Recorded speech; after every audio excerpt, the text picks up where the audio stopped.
asalaamaaleykum wa rahmatullah ñu ngi leen di nuyu yéen ñëpp di leen masawu coono ci déplacement bi mais di ci jiital sunu frères yi ñi nekk sunu kanam yore wàllu tas xabaar bi mooy les journalistes ñu ngi leen di nuyu bu baax di leen remercier ci seen teewaay et di magnifier aussi travail bi ngeen yàgg a def ki ko symboliser déjà rek mooy le doyen Babacar bu ma ko tuddee rek tudd naa ñëpp maa ngi koy sant bu baax ci taxawaayam. ñoom ñu ngi représenté Thiès dignement maa ngi leen di sant bu baax ak suñu jeunes frères yi nga xam ne ñoo nekk ci ginnaaw caméra yi. maa ngi nuyu également ñi nga xam ne ñëpp xam nañ ne mois de Ramadan lañ nekk déplacement yombul jot bariwul mais te malgré le fait que bi ñu jàppee conférence de presse bi si guddeeg tey xat na gàtt na mais malgré tout ça gis nga ne lépp lu ñu prévoiroon pour nit ñi toog ci mujj na ko dépassé donc mooy wane ne xëy na ñoom ñëpp namoon nañ lu mel nii di am. donc kon tamit ñoom ñëpp ku ne ci ñoom mën naa bañ a mën a tudd tur tudd sant mais ñoom ñëpp maa ngi leen di remercier te ñu xam ne tamit depuis ñu ma commencé ba léegi ñi ngeen fi gis nii ñëpp ñu toog mën naa la wax ne la à 90% ils ont été avec moi jusque là te donc nag nee nañ waaw góor jeexalul waar mais yokk na jom donc kon ñu ngi sant bu baax a baax yéen ñëpp ku ne ci yéen sa tur ak sa sant di leen baalu ak aussi ci koor gi ñu nekk di ñaan yàlla def xéewal gu bari tabbi ci Sénégal mais Thiès ëppale ci donc ñu ngi koy ñaan bu baax ci barke Seydina Muhammad sallallahu alayhi wa sallam leneen li tamit li nga xam ne bëggoon naa ko commencer et ça me tient à cœur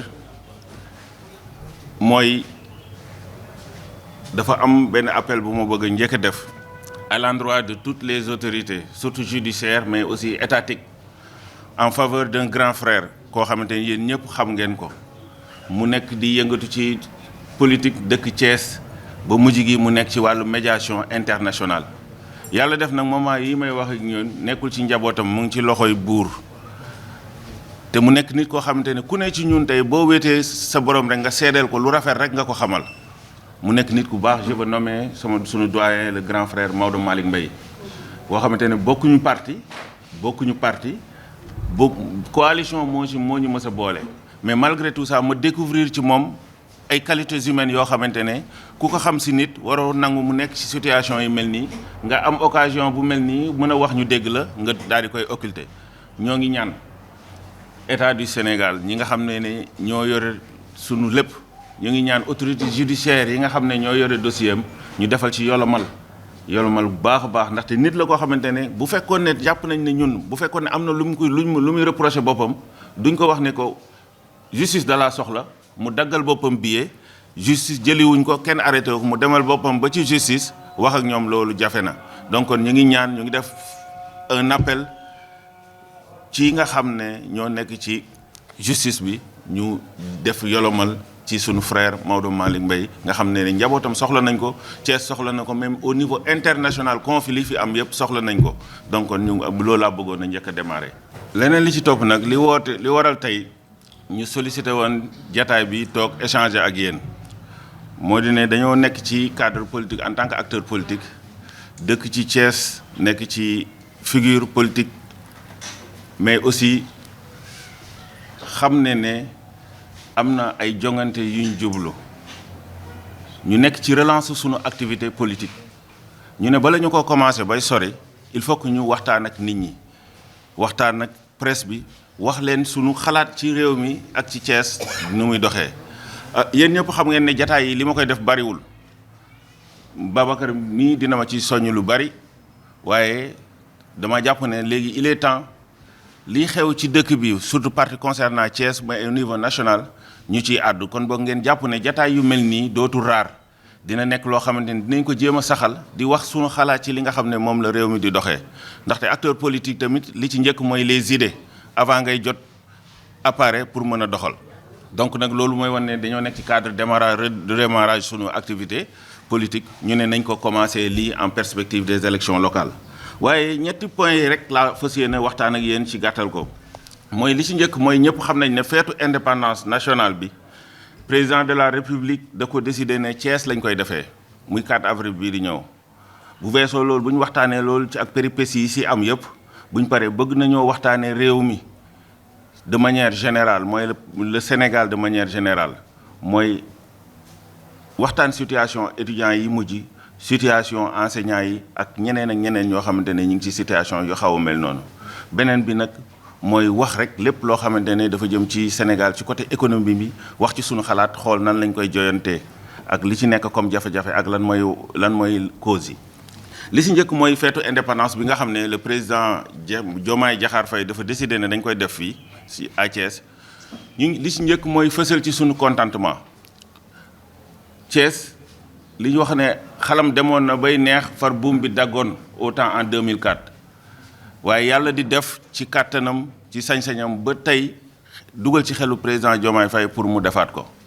donc kon loolu ñu ngi ci am contentement bu rëy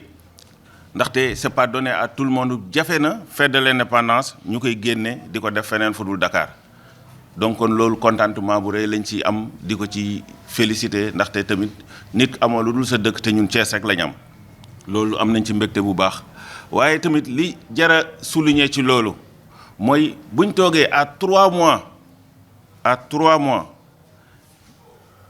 du défilé ñu décider ne Thiès lañ koy def armée bi daal di ñëwoon taxaw valider ne Thiès pare na pour def défilé boobu xamal ne kon du point de vue infrastructure am na lu nekk Thiès ba pare kon boog am na ku fi jiitu am na ñu fi jiitu am na luñ taxawal ndaxte tey dëkk amul néew na ci dëkk ci Sénégal wala daanaka amul bu weesoo Dakar foo mën a dem ne da nga fay dem défilé mu dese la 3 mois nga mën ko faa dem défilé tranquillement te boo xoolee fii ba défilé bi di jet si ci en terme d'infrastructure birig duñ ko fi yokk lu dul pavé yi ñu ciy def nii rek lañ ci nar a def yokk ko défilé bi dem même buñ ko ci deful sax mënoon nañ faa défilé loolu nag c'est le lieu bu ñu wax ne tey par exemple indépendance bu ñuy wax 4 avril kon c'est le lieu de dire que ne tey forcément inévitablement et absolument am na tur boo xamante ne day génn ci xelu Thiès waaye muy le président Idrissa Seck mu wane ne am na ay góorgóorlu ay taxawaay yu mu amoon sacrifice yu mu defoon ba Thiès nekk ci situation bii mu nekk ci en terme d'infrastructure ba nga xam ne défilé des na 2 mois 3 mois yu manqué ñu mën ko fee def donc kon c'est le lieu de le rendre hommage par rapport à tous ces actes qu'il a posés pour Thiès donc il faut que loolu tamit bokk na ci li tax ñu nga xam ne jar na di fàttali waaye nag ci biir défilé bi dañoo toog ba si yàgg mu am mbiicoo ak mbàlloo diggante les maires ci xëccoo ci ay taxawaay ak leneen mu nekk nag à mon avis lu xeebu loo xamante ne xaaruñu ko ci ay autorités haut placées comme loolu comme ñoom ndaxte li waroon a njëkk ci lii dañ ko waroon saisir comme aubaine situation bi ni mu nekkee dañ ko waroon saisir comme aubaine loo xamante ni duñ ko gëmee ndaxte boo ñëwee ci dëkk nekk fa maire am koo xamante ne wóoyam ma nga fa ba tey boo ñëwee da ngaa war a topp ci tànkam ya lépp fu muy lem commencé woon fa mu ko yemale nga jéem kaa jokk jëm ci kanam waaye temps bi waruñu woon a am temps ci temps bu ndaw boobu infrastructure yi ñu defal ci 444 9 mois lañ ko tabax ñoom fi mu ne nii yëf yi commencé na te amuñu benn pression ci defar benn infrastructure pour défilé bi am li des nag mooy c'est pas toujours la ñuy am nopp président ngay wax mu lay dégg waaye fii ba défilé bi di romb ñëpp xam nañ ne maire yi nekk commune Thiès en l'occurrence le maire de la ville lépp lu mu wax président de la république dina ko déglu ndaxte xam na ne défilé bi c'est pas une mince affaire lu mag la lu rëy la loo xamante ne Sénégal ñoo ñëw Thiès monde bi ñooy ñëw Thiès pour dire que ne le défilé mën nañu wax ne la c'est une manière de récompenser Thiès par rapport à tous les sacrifices yi nga xam ne Thiès ak doomu Thiessaa yu mës nañ koo def pour la promotion de la démocratie pour l'état pour la consolidation de l'état de droit mais aussi pour xeex ngir àq ak yelleefu bépp doomu aadama lépp bu fu ñu ko mës a xeexee ci àdduna wala particulièrement Afrique ba ci Sénégal doomu Thiès moo bokk na ci ñi ca jiitu bu ñëpp ñu ngi fàttaliku grève cheminots yi entre 38 ba 47 te waxuma la 47 rek mais 38 rek biñ ne bëree rek juróom benn Thiès waa faatu nañ ci donc kon tey bu dee ne àdduna dafa ñëw pour récompenser sa dëkk yàlla def chance nga nekk fa maire takk di fa takk fa ndomba tànk li nga war a njëkk a def mooy saisir loolu pour sa population bénéficier wu ci ni nga koy saisiree mooy comme ne xam nga ne ba baa bi fête bi dég romb président da lay déglu loo wax mu def ko mooy da ngeen war a boole dajale seen xel ak seen xalaat yéen maire yi comme ne ñoom dañoo ñëwoon ci labelu Yewwi Askan Wi yàlla def ñu waroon te loolu tamit dafay am lu muy jàngale mooy Cees waaye ci boppam ñoo war a bañ di voter vote sanction wala de manière générale sénégalais yi ndaxte li ko waraloon mooy génn nañ ci Covid 19 bi ñëpp xam nañ ne crise sanitaire boo gis crise économique moo ciy topp crise économique bi bu amee ba pare da ngay gis ne crise sociale moo ciy topp loolu nag bu booleeg problème mu Adji Sarr beeg dina ko tëj ak du ko tëj moo ko tooñ defu ko nangam ak nangam loolu mujj bëri ba nga xam ne ñëpp jàpp régime bi mere ko di ko sanctionné ci biñ ko sanctionné nag ci lañ sanctionné le régime en place waaye yeewu ñii nga xam ne ñoo nekkoon seen candidat profité ci loolu. loolu nag boo xasee ba am te nga xam ne nekkul véritablement les choix au départ yi nga xam ne tey bu ñu bàyyi woon de manière réfléchie ku nekk xool parcours ak xool discours. di nga xam ne peut-être Ceesuwaay bu ñu jëloon tuuti recul mën naa am duñ defee ni ñu defee waaye comme ne nekkee ne nii jàmm nangu ndogal dafa bokk ci gëm yàlla donc bu ñu demee ba mu nekk nii yow nga am chance su président de la république di la déglu li nga war a def xam nga maire yi li ñu jaayoon bi ñuy campagne ñoom ñëpp nag malgré seen divergence bi ñuy wone ñoom ñëpp li ñu jaayoon dañoo waxoon ne boo leen ñu falee dañuy mutualiser suñuy force ñëpp xam ne maire yi jox nañ leen compétence yu bari mais jox nañ leen doole yu néew léegi nag bu ñu la joxee compétence yu bari dox la doole yu néew li ngeen di def mooy li ngeen jaayoon Ceesuwaay bañ far leen mooy da ngeen di fexe ba boole seeni doole loolu la ñuy wax mutualisation des forces waaye non seulement defuñu ko mais ku nekk da ngaa topp sa orgueil politique moo tax li am nii coow li ngeen di dégg lépp du dara résultat wu ñàkk ànd ci boole ci soxlay Cees ñoom ñëpp ñu ànd taxaw ci loolu kese la képp ku jàpp ne da ngaa toog ba lii xew ñu daal di kii jaar nii loolu yàgg na day soog a feeñ rek day soog a feeñ te loolu waru leen te waxuñu woon loolu Ceesuwaay li ñu waxoon Ceesuwaay mooy di ne ñii kat boo leen fi jëlee bàyyi ñu fal ñu boole ñu fale ñu boole suñ doole lépp loo leen nekk ñu nekk ci loo leen war a taxaw ñu taxaw ci loolu lañ jaayoon Ceesuwaay donc mais malheureusement defuñu ko waaye nag li koy firndewlaat rek mooy di ne buñ boole woon seen doole wax président de la république ne ko Thiès jeunes yi amuñu xëy secteur bii gën a jël emploi à Thiès mooy Jakarta yi ñun ñëpp xam nañ ko secteur bii gën a absorbé emploi mooy Jakarta yi dem nañ ba Thiès dafa mel ni comme Ouagadougou numéro 2 capitale motocyclette Ouagadougou dafa mel ni boo doxee Thiès parfois da nga tu as l'impression que ne boo mësee dem Ouagadougou da nga naan fi Ouagadougou nga nekk loolu nag li ko waral mooy ay njiit yoo xamante ne chaque fois que au lieu que ñu nekk dans l'intérêt des populations mais ñu ngi ci seen calcul agenda politique ak seen orgueil politique te loolu war nañ ko dépasser donc ce que j'ai à dire par rapport à ça mooy ne il faut qu'ils reviennent à la raison ñoom ñëpp autant qu'ils sont ñu xam ne ils sont très petits par rapport à ce qui est en jeu duñ bàyyi Sénégal adduna bi yëpp maanaam représentation diplomatique bi yëpp war fee ñëw ñëpp war fee ñëw ay nit selon leur orgueil et humour politique ñu ne ñoom ak seeni calcul politique ñuy jéem a teg ay tànk yoo xamante ne dina am dara lu muy indi ndaxte li fi xew tax dépassé na leen te en vérité le défilé c'est pas une question une affaire civile en vérité le défilé c'est une affaire militaire donc kon boog da ñoom bokk yóbbaale dong moo ci nekk donc nag mais n'empêche mënoon nañ cee profito bu fekkee ne li ñu waxoon Thiès waaye ñu ngi ci mooy profito ci bu baax wax ne président suñu jeunes yi xëy ñu Jakarta ku ñëpp a jaaxle Jakarta rek lañ ko jàpp wax ko ne ko Thiès am na suuf mais amul benn usine bu nit ñi mën a xëy jublu fa chemin de fer bi dee na donte ne ñu ngi koy jéem a dekkil mais dekkil gi yéex na bëri na lu ñu mën a wax ne que tey domaine culture bii nga xam ne ñu bëri ñu ngi ci lu bëri lu ci waroon mën a taxawee encadrement yi ñu ko waroon def yu bëri des na donc nag de ce fait bu fekkee ne loolu yëpp dañ koo gëm te ñoo ak tali mën naa wax ne la Thiès tey mën naa wax ne suñu cat yëpp mooy 44 projet yi lim continué wul bu continué woon ba tey loolu duñu am problème tey yéen gis ngeen tali bi nekk ci fiil yi nii pour nga jaar fi day mel ni da ngay jéggi siraat te alors que xam nañ ne maire yi même bu ñu ko bëggee mënuñu ko c'était une belle occasion voie de contournement sud bi ñu wax président de la république bëgg nañ ko defal ñu ko moo tax je lance un appel au président Diomaye Faye comme il nous a fait l'honneur de faire ce défilé à Thiès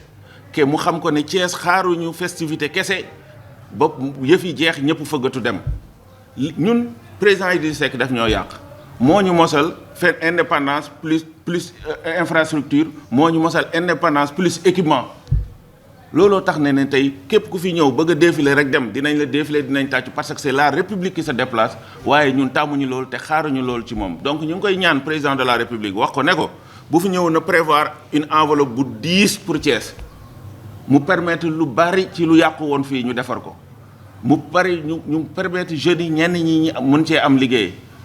mu permettre lu bari loo xamante ne dinañ ko ci mën a def donc loolu ñu ngi ko koy adressé te delluwaat di wax suñu frères yi maire yi ñu delluwaat ci li ñu war a nekk. bëgg a utiliser Babacar comme yetu xeexukaay di ko ngàddee waa Pastef te loolu moom moo ko war a bañ teggi bëtam ci xeexu jàmbur teg bëtam ci xeexu ci waa Thiès ak intérêt am loolu mooy dëgg. loolu nag bu ko defee moo gën ci moom en tant que frère mën naa ko ko digal bu ko deful tamit Thiès waaye ñu ngi ubbi di xool seen bët dofuju maa ngi ko doon wax nag di ko tooj ma ne nag waroon naa mën a yóbbaale suñu frère Ousmane xam nga Ousmane miin na pale xam naa dafaa gëj bu ko fi yóbboon mën naa mu wax ko couloir yi ni muy demee ba du réer ci couloir xam nga pare daa bëri ay roq waaye li ci ëpp solo rek ñu bàyyi ko xel mooy nañ xam ne Thiès gi ak lu mën foo mënti féete ñun ñoo ko bokk te lii ñu bëgg a def mooy rendre hommage Thiès indi ko fii kenn duñ ba permettre kenn ak ku mënti doon wala koo ko def histoire dina retenir son nom parce que dañu xam ne sa intérêt donc nga topp bàyyi bu Thiès loolu question boobu lañ ko def beneen question bi mooy concernant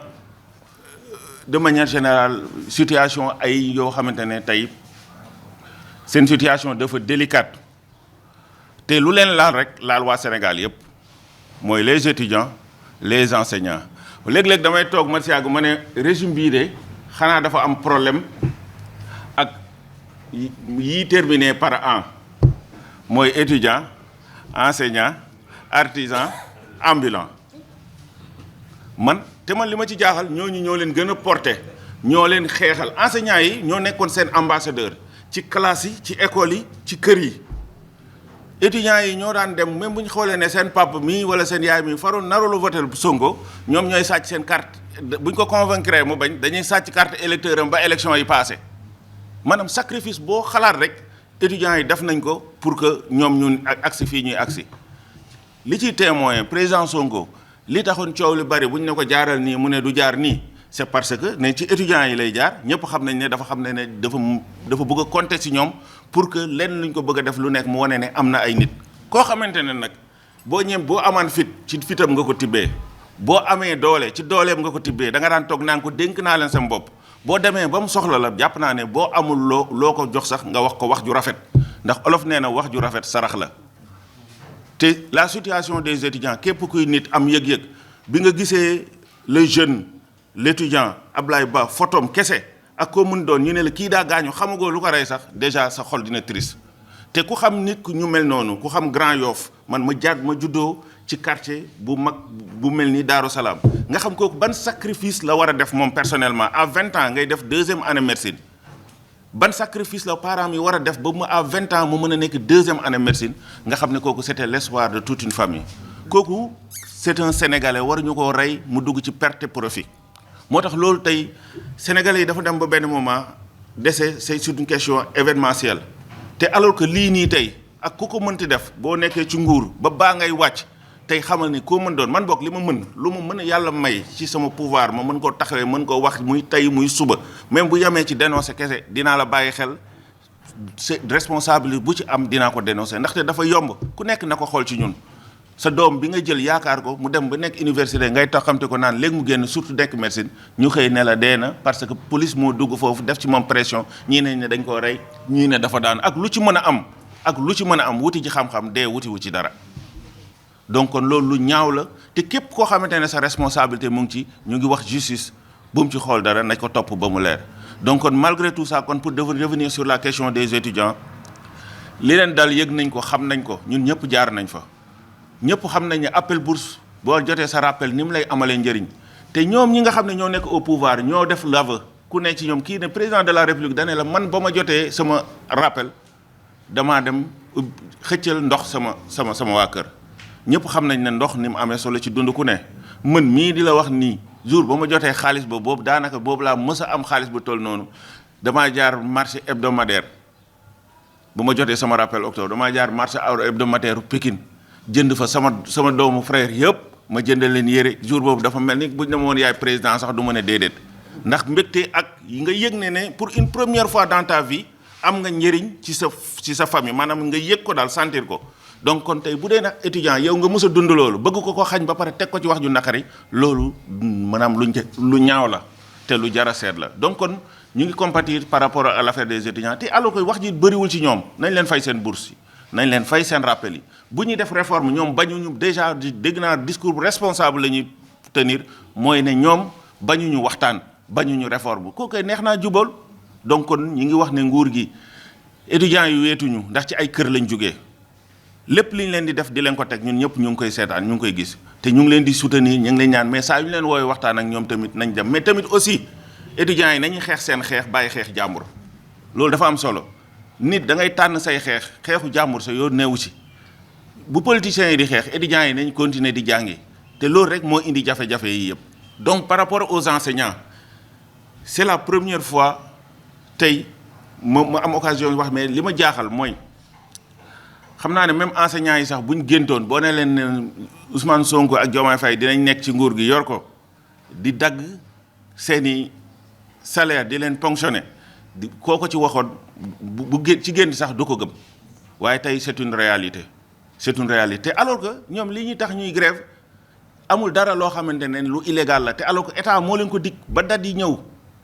te defuñu ko kon boog li ñuy wax tamit ñoom li leen def mooy tamit bu beneen yoonatee buñ gis ku leen yokkal ba 500000 man sama ay nit a ma ko wax de ñoo xam ne ay enseignants ñaañ la am na benn enseignant nee na ma biñ ko defalee augmentation de salaire jour bi mu njëkkee dem ubbi vérifier soldam dane non peut-être gars yi dañoo jum ci virement xaaral ma retirer li ma ci soxla rek le temps que ñoom ñu nangu liñ ci teg mu dellu soit une deuxième fois fekkaat dara bougéwul mu ne lii nag xaaral ma laajte si la laajee nitam yi nekk ci syndicat bi ñu ne ko ah kay yaa ko moom de sa xaalis la xam nga nit boo jox yokkal ba mu tiit ne moomu ko xam nga ne kon ki la ko defal jàmbaar la kon boog tey gis nañ ku leen yokkaloon loolu mais terewul dañ koo xeex retour du bâton nag day am waaye bu beneen yoonee tamit ñoom tamit ñu xool li ñuy def ndaxte loolu du il ne s'agit pas xeex nit mais Sénégal moo tax nit bu liggéeyee dañ ko war a récompenser positivement baykat yi tamit la même chose moo tax ma ne la ñi gën a njëkk a jommi ci régime bi mooy ambulant paysan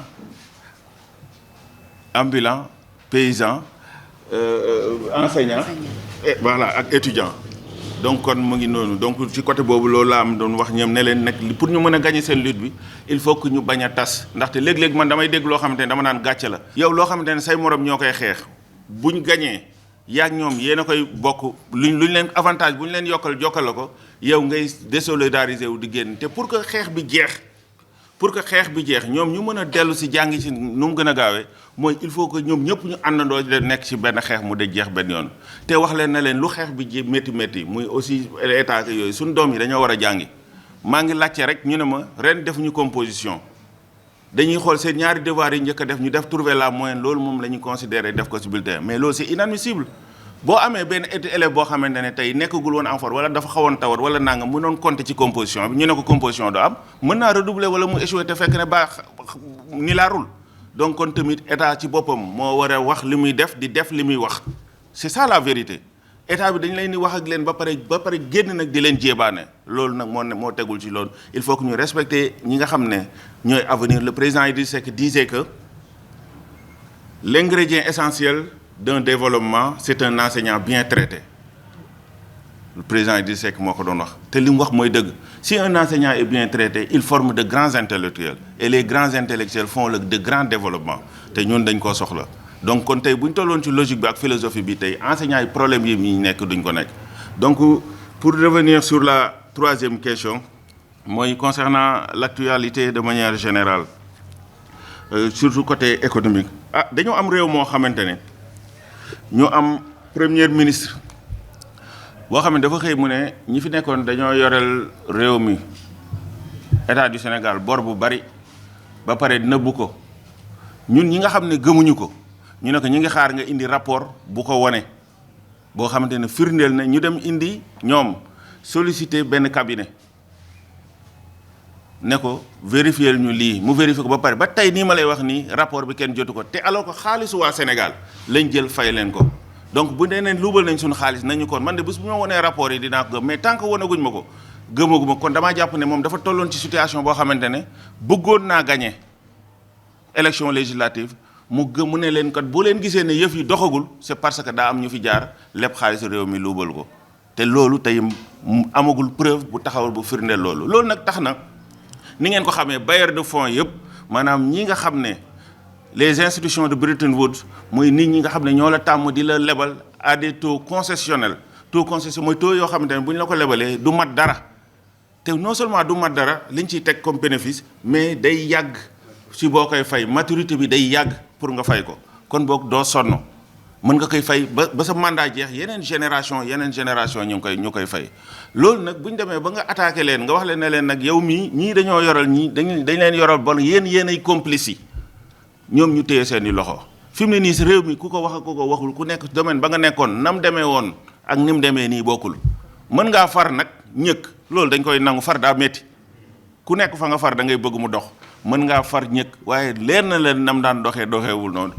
yéen ñii sax point de presse yeeg conférence yi nam daan bëree xam naa ne xaw naa rës tuuti mais loolu yëpp li ko waral mooy économie moo nekk loo xam day bu xasee ba taggatémbe rek day impacté lu bari c'est ça le problème. donc nag bi mu impacté suñu économie léegi suul bukki sulli bukki la ñuy dundee mooy jël suul bukki sulli bukki mooy da ngaa amul suuf te bëgg nga jël benn bukki bii bëggoo mu feeñ da ngay jël beneen bukki teg ci kawam l'essentiel bi si suuf moom bu mu feeñ rek waaye tôt ou tard am na bukki buy mujj ci kaw bukki buy mujj ci kaw bi nag mooy coow li moo ñu indil problème ñun ñëpp ba nga xam ne état léegi buy leb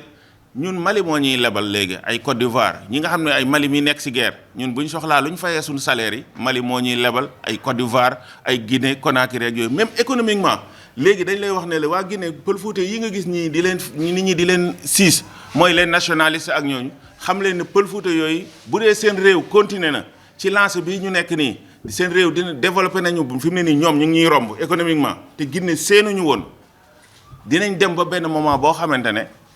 Pël Fuuta yi nga gis di leen siis ci dëkk bi yow boo moytu yaa leen di topp dem immigré boo bëggee dem Guinée ne man amoon naa fa xaw ma nañ ko waxee diw jàlloo ma nga Guinée naa dem xëy na bu ma demee dina ma héberger donc kon nag loolu musiba la léegi nag li ko waral mooy régime bi yëf yi neexul te li ci gën a nar a métti doxul li ci nar a gën a métti mooy niruwul ne dina dox maanaam yëf yi doxul ci li ci gën a dal ñàkk a dal xel mooy dañoo gisul dara luy niru ne yëf yi dina dox neexul xeeñagul neex donc nag li ci nekk mooy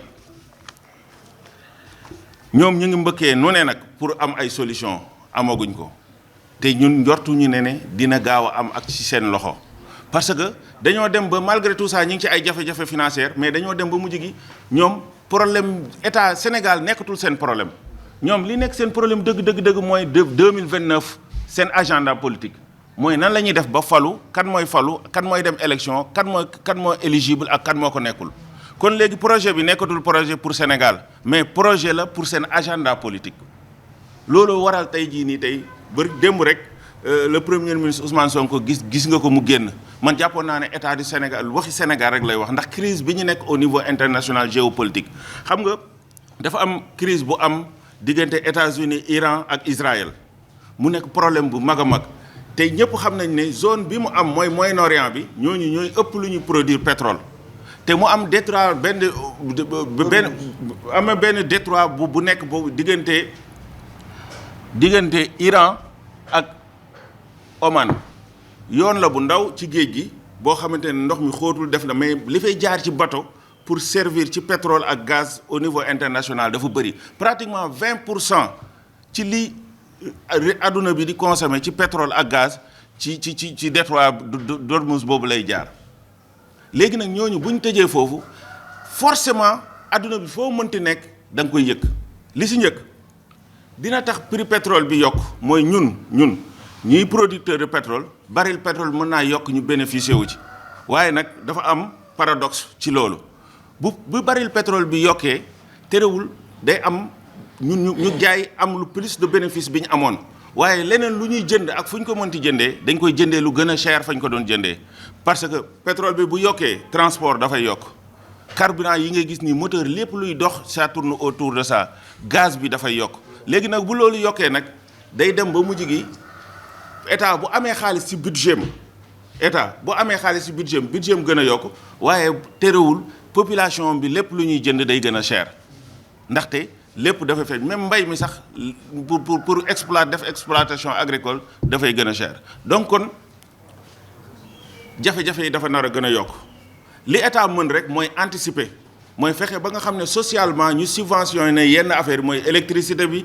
subventionné yenn lekk yi loolu maanaam surplus budgétaire bi ñuy jëli bi nga xam ne dañ koy jëlee ci yokk pétrole bi dañ koy réinvestir ci Sénégal ba def ko ci dans le social loolu rek moo mën a permettre ñu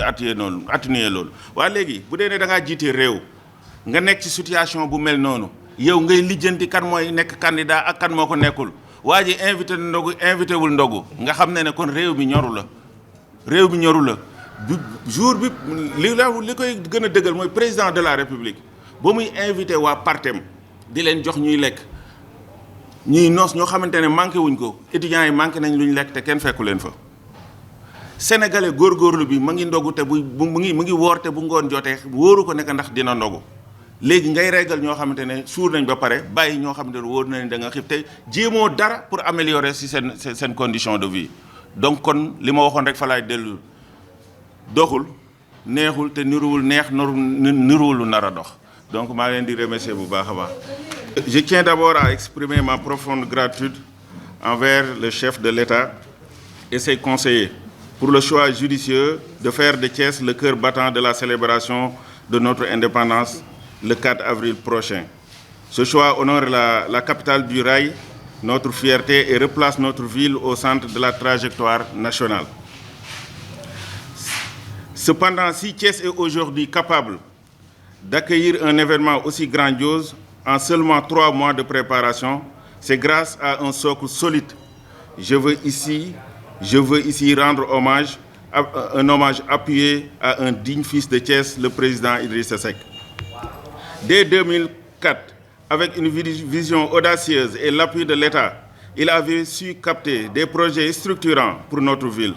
Malgré les sabotages politiques qui ont freiné cet élan, les infrastructures alors exécutées à hauteur de 35% constituent encore aujourd'hui l'ossature de notre cité. Monsieur le Président de la République, en marge de cette cérémonie, nous vous demandons de procéder à la réception officielle de toutes les infrastructures réalisées dans le cadre de ce grand projet historique des chantiers de Thiès. Les 70 projets en attente, mais nous ne pouvons nous contenter du passé. Le constat est amer. Depuis 2004, l'État a trop souvent délaissé Thiès. C'est pourquoi nous invitons solennellement le chef de l'État à passer à l'action en lançant l'exécution des 70 projets déjà validés par le gouvernement pour la région. La fête du 4 avril ne doit pas être une simple parenthèse enchantée, mais le point de départ d'une mise à niveau structurelle. Enfin, je m'adresse directement aux maires de nos différentes communes. Mettez fin à vos querelles inutiles et inopportunes. Ce n'est pas le moment des calculs politiciens. Votre mission actuelle est de soumettre les propositions concrètes à l'État pour que les aménagements liés au défilé soient avant tout des investissements durables pour Thiès et les Thiessois. Car dans notre vision, le développement local ne se décrète pas. Il se construit par le développement structurel. Pour le deuxième point, le monde a basculé le 28 février avec des frappes américo-israéliennes sur Téhéran. Ce n'est pas une guerre lointaine, c'est une menace directe sur l'économie. L'enjeu du détroit d'Ormuz, ce bras de mer, le poumon énergétique du monde, sa fermeture, même partielle, signifie une hausse automatique des cours du brut. L'Afrique a bien qu'éloignée des bombes et de la première victime de l'inflation importée, oui, il y a un paradoxe. Nos recettes d'exportation de Sangomar vont augmenter avec la hausse du prix. C'est une bouffée d'oxygène pour nos finances. Cependant, n'oublions pas que nous exportons du brut, mais nous importons du raffiné. Si le prix du litre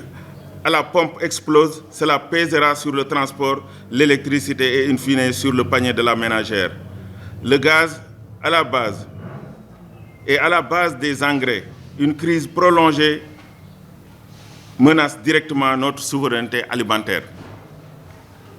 Donc nous appelons l'État à la vigilance, et à l'anticipation, et à savoir qu'il lui revient le rôle de protéger et de soulager les populations, d'où des actions sociales doivent être envisagées. Pendant que le panier de la ménagère se vide, le palais lui-même se remplit. Nous assistons à un spectacle désolant, presque indécent. Le chef de l'État a choisi de transformer la demeure de la République, ce sanctuaire de tous les Sénégalais, en un simple salon de réception pour les militants de son parti. Ces ndogu politiques financés par nos deniers publics sont une insulte directe à la résilience de nos concitoyens qui chaque soir peinent à assurer leur propre rupture du jeûne face à une inflation galopante que ce régime semble ignorer. De l'autre côté de l'avenue Senghor, nous avons un Premier ministre qui semble confondre la gestion d'un État avec l'animation d'une plateforme digitale. C'est l'ère de la livecratie. Au moment précis où les dossiers brûlants de l'économie, menaces sécuritaires au Sahel et le désespoir d'une jeunesse sans emploi exigent des concessions de cabinet, sérieux et des nuits de travail, Ousmane Sonko lui préfère des lives de diversion. Il faut le dire haut et fort, gouverner, ce n'est pas laïquer. Administrer n'est pas escroquer. Cette obsession maladive pour l'agenda politique et le maintien d'une base électorale montre que ce régime est déjà en campagne pour les prochaines échéances. Ils ont oublié qu'ils ont été élus pour servir et non pour se mettre en scène sur les réseaux sociaux. Sur cette question, je réponds simplement que j'appartiens à un parti qui s'appelle le Rewmi. Et des gens y militent et qui ont en même temps, au même niveau que moi, les mêmes mérites. Et ce sera vraiment une offense de ma part de me déclarer candidat alors qu'il n'y a pas la concertation externe qu'on a l'habitude d'observer pour ces genres d'occasions. Il faut au préalable discuter avec et le parti a un patron, discuter avec le parti et requérir l'onction de tous les militants et responsables. Mais n'empêche, mon ambition pour Thiès, Thiès-Est, mon ambition pour la ville de Thiès, mon ambition pour le Sénégal reste et demeure plus que jamais intacte. Fi nga terminé dama lay wax waaw mooy pare naa ndax man pare naa mooy ndax outillé naa suffisamment ak ndax am naa yéene bi pour def ko te suñu parti duñ procéder noonu ni ñu procéder mooy lenn bu yëf yu mel noonu jotee dañuy toog tëju suñu biir ku nekk nag am nga droit fa nga toog ne bëgg naa tey laa gën a am yéene ci Thiès tey laa gën a am yéene ci Sénégal donc mais n'empêche dañu am nu ñuy doxalee ci suñu parti te loolu il faut le respecter te ci logique boobu rek laay nekk mooy on a un leader on a des gens yoo xamante ne ancienneté bi ma fa am nañ ko fa mérite bi ma am nañ ko fa donc tey bu ñu demee ba mbir mi jot li ci jar moo ñu waxtaan waaye li Mbaye Peex waxoon mu ne du ma wax dëkk bi métti na waaye ku ma ko waxal ma jël. Voilà pour revenir par rapport au silence du président Idrissa Seck moom sur cette question il a déjà répondu avant que muy nekk ci silence bi li si njëkk mooy dafa wax na leen ne xam ngeen ne mën naa te bëgg naa waaye terewul kenn ku mënti doon koo leen jox ma toog déglu ko bàyyi ko mu doxal te ci loolu la nekk ba léegi tey moo tax bi ñu ko waxee ne ko lu tax doy wax mu ne boo leen bëggee saa yoo leen bëggee ma wax da ngeen may jox loo xamante ne dama may obligé ma xam ne seen yëf laa yor moo tax tey jii mu nekk ci silence bi mu nekk ça ne veut pas dire nag nee nañ cellu mag du nelawam xam nga ne président Idrissa Seck toute sa vie durant depuis mu nekk xale ba léegi tëj nañ ko moo tax bu ñu wax ne diw dañ ko yàpp yóbbu prison wala leneen man mën naa wax ne la des gens comme lui ont vécu pire dañ daan ñëw këram bu ñu ko bëggee jàpp yow te xam nga si dara bu ñu ko fa fekkul soxnaam la ñuy jàpp yóbbu kaso te loolu jàpp ma ne si dans un passé récent gisuma benn kuñ ko fi def donc par rapport ak li nga wax ne à la démocratie interne mooy ñun parti Rewmi yow fekkee nga ba tàyyi ñuy def primaire dañ daan woor tëju ñu def ay urnes ñuy voté noonu la ñuy def noonu la ñu doon def mais n'empêche ak lu mën a xew contexte bi nu mu mënti dem chaque jour que li ñuy def day am pratiquement l'onction ou bien l'agrément de la majeure partie des militants et responsables loolu moo ci ëpp solo mais yow xam nga ngeen ne parti traditionnel yi ni muy tëddee ni ñu bëgg dëgg parti yi mel ko mu ouvert ñëpp jeu démocratique bi existé ñëw ñuy challenger ku nekk wane sa talent mën naa am ne ni ñu ko bëggee nekkeewu ko du su parti Rewmi tamit c'est pas propre au parti Rewmi c'est pratiquement tous les partis du Sénégal donc kon loolu lu ñu war a joyanti la de manière générale te loolu tamit li may pousser mooy lenn mooy dañoo war a pousser nit ñi ay éducation à la vie politique ndaxte gis nañ ne parfois gars yi bu ñuy voté mer ngemb rek la ñuy voté mooy dañuy toog dañoo mere tel pouvoir wala dañoo mere kenn rek keneen ku ñëw baax na. Un jeune m'a dit récemment pour daaneel si foofu rek Babacar un jeune étudiant est venu me voir ñu coupé jeune man ak moom ñu waxtaan. C'était un mordu du Pastef mais comme étudiant la ak li subir fële donc moom constaté nañ ne comme par exemple tey maa ngi koy wax ma ne la régime bii ñu nekk nii ñii ñoo nekkoon seeni socle mooy les enseignants les ambulants les étudiants enseignants yi rey nañ seen morom enseignant les enseignants yi ponctionné nañ seen salaire étudiants yi rey nañ seen morom étudiant ambulants yi déguerpir nañ leen léegi nag ñoom fi mu ne nii dañuy wër fan la ñuy langaamu mu ne ma mais mu toog koo xam musuma xalaat ne na ma dina ma waxi président Idrissa Seck mu ne ma mais c'est président Idrissa Seck du wax nag ma ne ko yow kañ nga daan demandé président Idrissa Seck mu ne ma xoolal bu ma la waxee dëgg ñu nag sama gars yi yëpp dañoo découragé ñi mais suñ problème mooy gis ñu une opposition buy incarner une alternance crédible boo xamante ne dina jaral ni ñu mobiliser woon fee ñu ñëw mobiliser waat fii te alors que li ma la bëgg a wax mooy di ne du moom kese ñun ñëpp autant que nous sommes ñu ngi sentir ay retour ci doomu aadama yi ñuy jógee fu nekk di am loolu moo di ne boo nekkee jeune ñu wóolu la jox la échoué wu nit ñi dañ naan est-ce que juumuñu ndaxte nit ñi xooluñu parcours dañoo xool rek discours ba teg fi ñi fi nekk te alors que faire un choix pour un président de la République c'est à la fois un discours et un parcours donc ñee nag dañoo mer ngeem ak loolu te biñ demee ba nga xam ne pan biñ bàyyi mooy le parcours dafa am solo ñu bëri ci ñoom ñu ngi bàyyi xel le président Idrissa Seck xalaat nañ njort nañ ne bu doon moom la nappaate geeg xëbalaate geeg wax yi naqare yi yëpp du ci am donc daal loolu laa xam ne bëgg naa nga bàyyi xel. ce cadre là lañ ko defee mooy di ne bala ñoo taxaw dëgg-dëgg commencé nañ ko ndax de mosu ñoo wàcc ci terrain bi mooy ñi ngi aux côtés des populations ci fekk leen ci seen i xew-xew ci fekk leen seen bés yu mbégte ak seen i bés yu naqar loolu ci lañ dëkk c'est notre activité principale sa caméra yi ñii nga gis nii ñëpp dañuy tasante ak ñoom ci ay cérémonie yu mel noonu kon loolu jóguñu ci waaye lii nag dafa fekk ne objectif yi mooy nan la ñuy déclencher la machine réellement